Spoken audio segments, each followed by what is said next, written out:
Saya juga kaget ya. Seharusnya kan begini, jika betul RJ itu memang dilaksanakan sesuai undang-undang, maka seharusnya harus di tempat kepolisian, bukan di rumahnya orang, pelapor maupun terlapor, ya kan? Ini kan tanggung jawabnya tanggung jawab profesional, tanggung jawab lembaga. Iya, Polri dalam hal ini, bukan perorangan. Nah, kemarin waktu beliau mau berangkat itu aja berpamit sama saya, karena saya dari awal tidak tahu. Saya dapatkan informasi dari orang, bahkan saya konfirmasi, saya bertanyakan apakah benar ini gitu, tapi tidak ada jawaban. Ya kan, saya telepon pun juga mungkin kesibukan atau mungkin nomornya beda, juga tidak ada respon.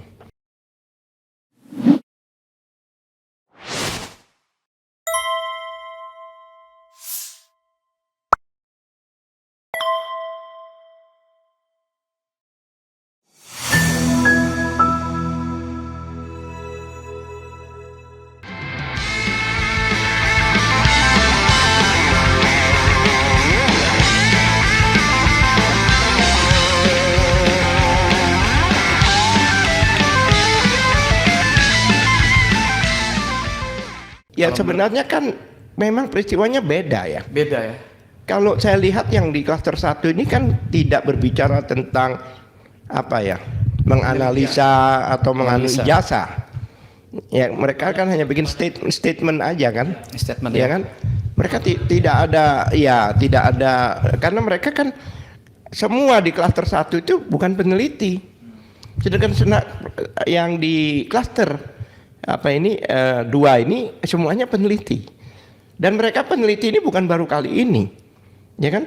Seperti Dokter Tifa contohnya, kan peristiwa ada COVID, ada apa di dulu-dulu itu kan, beliau selalu apa namanya meneliti setiap fenomena atau isu-isu yang ada di Republik ini.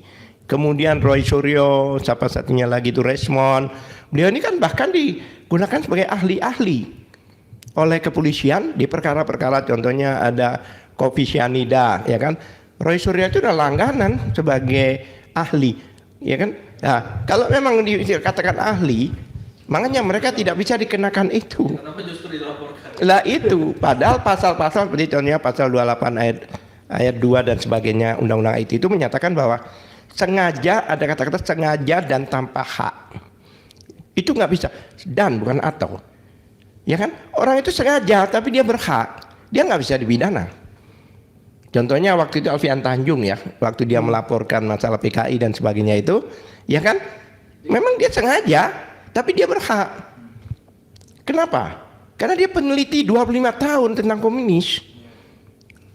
Nah itu, makanya ada kata-kata selalu sengaja dan tanpa hak, bukan atau. Walaupun dia sengaja tapi dia berhak, maka tidak dapat dipidana. Apalagi yang 310, 311 dan sebagainya. 310 itu kan artinya kan dianggap mencemarkan nama baik. 311 adalah fitnah. Ini tidak bisa dikatakan fitnah atau mencemarkan sebelum diketahui bahwa ijazah itu memang benar-benar asli. Ijazah itu dibuktikan aslinya dulu melalui pengadilan, baru dikatakan orang ini memfitnah, orang ini mencemarkan nama baik. Lah kalau ini belum tahu asli tidaknya, tiba-tiba orang dikatakan bahwa dia itu mencemarkan nama baik, ya kan? Faktanya dalam penelitian mereka itu ditemukan kejanggalan-kejanggalan. Contohnya ada 2 materai pada angkatan yang sama, warnanya beda, angkanya beda. Itu kan perlu diteliti. Angkatan yang sama, yang satu hijau, satu merah ke oren-orenan gitu. Bahkan angka yang satu 100.000, yang satu 500.000. Kemudian di stempelnya ini ada embossnya. Pada waktu kita lihat di Bareskrim waktu itu, kita nggak lihat ada emboss di stempel itu, nggak lihat. Jadi karena kejanggalan ini, maka 310, 311 ini, bahkan 310 ayat 3 menyatakan demi kepentingan umum tidak dapat dipidana. Apalagi pasal 32 dan 35 IT itu tidak bisa dikenakan. Kenapa? Karena yang diteliti oleh mereka itu ada dokumen publik. Kalau dokumen publik itu publik berhak untuk melihat, meneliti, mengoreksi, itu sudah milik publik, bukan milik pribadi lagi. Jadi kalau itu masih dikenakan, nah terus apa, dasar apa gitu loh mereka kenakan dengan pasal-pasal itu? Itu diatur di Undang-Undang KIP, Undang-Undang Keterbukaan Informasi Publik itu. Maka yang dimaksud ijazah yang digunakan sebagai persyaratan untuk menjadi pejabat negara itu yang tadinya adalah ijazah pribadi sudah menjadi milik publik, sehingga publik berhak. Bahkan itu diatur juga di Undang-Undang Dasar pasal 28F. Warga negara berhak mengoreksi, mengini, meneliti dan sebagainya, mendapatkan. Tidak ada pelanggaran hukum di sini. Makanya ya artinya saya yakin bahwa jaksa ini lebih profesional. Dia akan melihat unsur-unsurnya dan sebagainya, memenuhi apa tidaknya dan saya tidak yakin jaksa akan memp21-kan. Itu. Oke. Pak Al-Khatiri, jika keputusan nanti tidak sesuai harapan, apakah ada langkah hukum lanjutan ya seperti pra-peradilan? Kami tidak melakukan pra-peradilan. Kami kami belum putuskan lah itu. Ya mudah-mudahan kita tidak lakukan pra-peradilan seperti itu. Karena apapun juga ya, kami masih percaya pada jaksa, mana jaksa tidak akan menjadikan ini menjadi P21.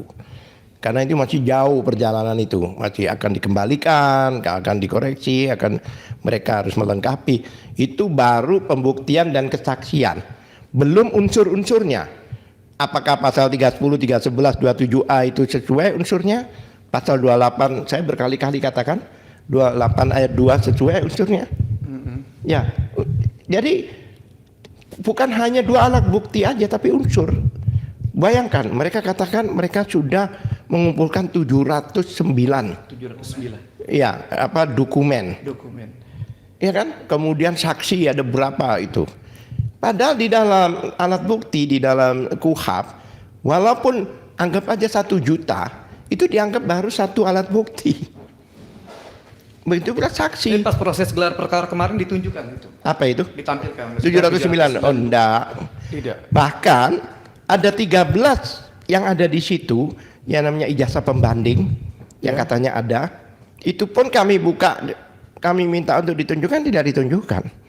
Alasannya belum izin dengan yang bersangkutan. Bagaimana gelar kan seharusnya sudah semuanya sudah terkonfirmasi kan. Minimal hadirkanlah 1-2 orang yang mempunyai 13 ijazah itu untuk membuktikan.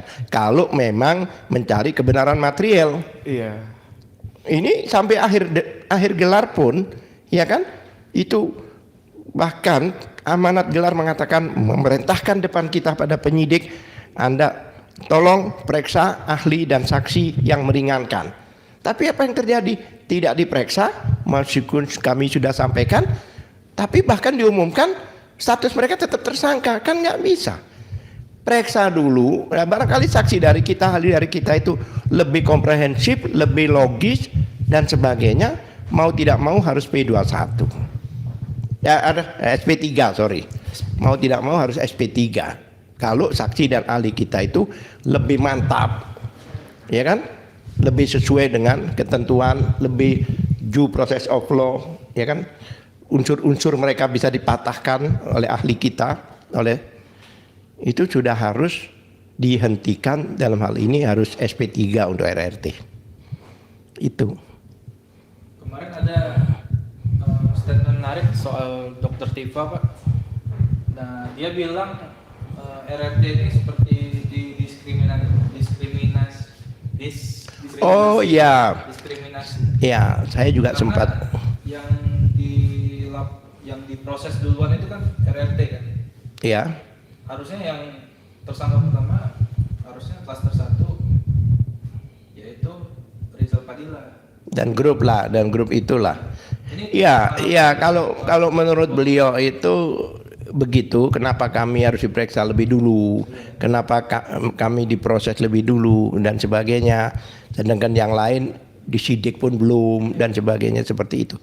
Kalau analisa saya karena mungkin di klaster 1 itu. Untuk informasi tanggal 22 nanti bakal diperiksa Rizal Padilla. Siapa? Oh iya. Itu klaster 1. Klaster 1 memang dipanggil ya kan untuk diperiksa. Itu mungkin juga perintah dari kejaksaan. Oh, tapi apakah mereka ini sudah dilimpahkan atau belum saya tidak tahu. Kayaknya belum. Yang sudah itu RRT ini. Ya kan, itu masih kewenangan polisi murni, penyidik. Tapi kalau RRT itu sudah kewenangan kejaksaan. Ya kan? Jadi kalau ada pemeriksaan lebih lanjut itu harus arahan dari kejaksaan untuk melengkapi. Tidak bisa berinisiatif manggil-manggil orang tanpa arahan dari kejaksaan. Seperti itu. Kalau dilihat kira-kira sampai berapa lama ini kasusnya bisa? Ya kasus ini lama, ini aja sudah 1 tahun. Ya ke depan ya mungkin masih lama ya, masih lama. Karena kami juga masih kita ini sebagai saksi yang pada waktu ke Jogja itu, kami juga ingin mempertanyakan ke Barreskrim. Kami seharusnya dilindungi sesuai Undang-Undang Nomor 31 Tahun 2014 ya, Perlindungan Saksi dan Korban pasal 10. Ya, kami juga harus dilindungi. Maksudnya dalam arti kami tidak boleh diproses. Karena ketentuan di situ baik pelapor maupun saksi-saksi tidak boleh diproses. Karena apa? Karena yang di Barreskrim ini masih lanjut. Kenapa masih lanjut? Karena permohonan kami itu saat ini masih diproses oleh Irwasum, oleh Propam. Artinya apa? Artinya dengan otomatis penghentian penyelidikan yang atas dasar gelar yang di Barreskrim itu sudah batal demi hukum. Artinya batal, sudah otomatis batal gitu loh. Karena mereka sampai detik ini tidak bisa menunjukkan bahwa penghentian gelar itu sesuai ketentuan yang berlaku. Pada saat kami tanyakan secara formal ketentuan yang mana, sampai sekarang tidak ada jawaban. Bahkan dirujuk ke Irwasum untuk diproses dan dipertanyakan di Irwasum. Saya sampai sekarang penasaran apa jawabannya. Apakah Irwasum juga menyepakati bahwa yang dilakukan suatu pelanggaran Perkap ini dimatakan benar? Biar masyarakat nanti yang menilai. Tanggapan Pak Alkatiri gimana Pak soal isu kemarin 2 penyidik yang ke Solo untuk menemani Egy dan DHL itu gimana? Saya juga kaget ya. Laporkannya ke Propam atau bagaimana? Seharusnya kan begini, jika betul RJ itu memang dilaksanakan sesuai undang-undang, maka seharusnya harus di tempat kepolisian, bukan di rumahnya orang, pelapor maupun terlapor, ya kan? Ini kan tanggung jawabnya tanggung jawab profesional, tanggung jawab lembaga. Iya, Polri dalam hal ini, bukan perorangan, bukan penyidik atau siapa yang di direktur atau siapapun juga yang pada waktu itu datang ke Solo. Kalau memang ini benar-benar due process of law sesuai dengan KUHAP yang baru, maka semuanya harus transparan. Bahkan kalau perlu di hadapan wartawan, tunjukkan fakta-fakta dan bukti-bukti itu. Ini kan semua serba terkejut. Diam-diam. Iya, terkejut kan? Diam-diam tiba-tiba. Iya. Nah, saya tidak melihat soal base-nya ya, tapi saya melihat prosesnya, gitu loh. Jadi kedepannya apakah ada rencana untuk mungkin melaporkan ke Propam? Ya kami sebenarnya sih itu bukan urusan kami ya. Kami tetap concern dengan RRT ini, gitu loh. Karena itu ya silahkanlah masyarakat yang melihat, ikanlah ahli-ahli yang melihat, silahkanlah penegak-penegak hukum yang lain yang melihat apakah betul langkah-langkah yang dilakukan ini sesuai dengan due process of law, sesuai ketentuan yang berlaku. Karena seperti yang kita tahu tadi kan ada diskriminasi, ada ketidakadilan kan. Ya itu diantaranya kan dari awal kan itu sudah kami tanyakan itu. Kami sebagai lawyernya kan mengikuti. Kebetulan kan saya lawyer di 2 tempat. Di klaster 1 saya ada, di klaster 2 ada. Lainnya klaster 1 sendiri, klaster 2 sendiri. Kalau saya di dua-duanya, gitu loh. Saya ada di situ. Palsu. Ya memang gimana ya? Kenapa Pak Roy tidak bilang 100%? Karena 100% itu adalah hak Allah Subhanahu wa taala. Iya. Jadi tidak bolehlah orang memastikan sesuatu 100% mutlak. ya kan? Iya. Ada komentar dari Kak Mirsan. Ya, mudah-mudahan masalah ini dapat penyelesaian yang terbaik dan jalan terbaik. Hikmah pelajaran bagi sama untuk lebih baik. Wah, keren tuh. Pertanyaan untuk sidang CLS besok. Apa Jokowi wajib hadir? Nah itu, Pak Al-Katiri dari Selepet, Oke Gas Satset. Iya, jadi begini, di dalam 310 311 itu kan delik aduan. Kalau delik aduan itu absolut ya. Itu jika sampai masuk ke persidangan harus hadir. Dan kami harapkan itu. Karena kami banyak yang akan kami tanyakan pada Pak Jokowi, ya kan? Jadi kami semangat untuk bertemu beliau dalam arti di persidangan, ya kan? Tapi saya yakin bahwa kasus ini masih jauh lah ke persidangan karena masih ada JPU yang akan menilai apakah ini sudah sesuai dengan ketentuan deliknya bisa diterima, unsurnya sudah bisa diterima atau tidak. Saya yakin JPU sependapat dengan kami bahwa semua pasal-pasal yang dikenakan pada klien kami ini zong, ya kan, tidak bisa dikenakan, ya. Walaupun ada bukti-bukti dokumen dari luar ya, yang dibawa oleh Pak Roy Bukti Suryo. itu kan alat bukti, barang bukti, tapi kalau unsurnya tidak kena kan nggak bisa. Enggak, maksudnya Di dari dalam pihak pasal itu kan ada unsur. dari pihak RRT ini kan Ya Pak Roy contohnya Suryo ya, saya ambil membawakan- satu pasal ya, 28 ayat 2, ya kan. Itu memang untuk penghasutan atau hate speech, tapi berdasarkan. Ada kata-kata berdasarkan, yaitu berdasarkan apa? Yaitu agama, ras, kemudian suku, warna kulit, cacat mental, cacat fisik, ya kan? Dan tidak ada masalah ijazah. Masa dipaksakan harus ada di situ? Jadi semua berdasarkan itu adalah berdasarkan, ya kan, orang, berdasarkan manusia, ya kan, agama dan sebagainya itu kan, ras, golongan itu kan berhubungan dengan manusia, tidak satupun berhubungan dengan benda. Dan dalam pasal itu tidak ada dan lain-lain. Lah kok ijazah masuk di situ? Apakah ijazah itu termasuk ras? Apakah ijazah itu termasuk agama? Apakah ijazah itu termasuk cacat mental? Lah seperti ini contohnya. Berarti apa? Unsurnya tidak kena. Walaupun punya bukti ratusan, kalau unsurnya tidak kena, ya tidak bisa dikenakan. Karena kalau dalam pidana itu unsurnya harus kena dan itu harus ke semua unsur. Tidak bisa satu saja unsurnya tidak pas, maka tidak bisa dikenakan. Iya. Ada lagi kemarin Pak, pernyataan menarik dari Bang Egy Sujana yang dia menyebut mereka itu mengibaratkan Habib Musab menasihati Fir'aun. Iya, saya tidak tahu soal itu. Tapi kalau emang ayat Qur'annya ada berbicara demikian, memang kan dia menyitir satu ayat. Tapi apakah Bes itu menyatakan bahwa dirinya Musa? Bahkan kalau menurut saya tidak ada yang menyatakan demikian. Tapi dia membawakan ayat seolah-olah kebenaran mendekati kedoliman untuk memberikan nasihat. Saya melihatnya begitu. Kalau ayat Qur'annya memang benar, saya nggak menyalahkan itu. Apakah ini Pak Al-Katiri, Bang Egy pernah ada WA atau call ketika sesudah kedatangannya Kesuan ke Solo dan atau sebelum? Ke saya? Iya. Ke saya tidak ada. Cuma kemarin waktu beliau mau berangkat itu aja berpamit sama saya. Karena saya dari awal tidak tahu. Saya dapatkan informasi dari orang. Bahkan saya konfirmasi, saya bertanyakan apakah benar ini gitu. Tapi tidak ada jawaban.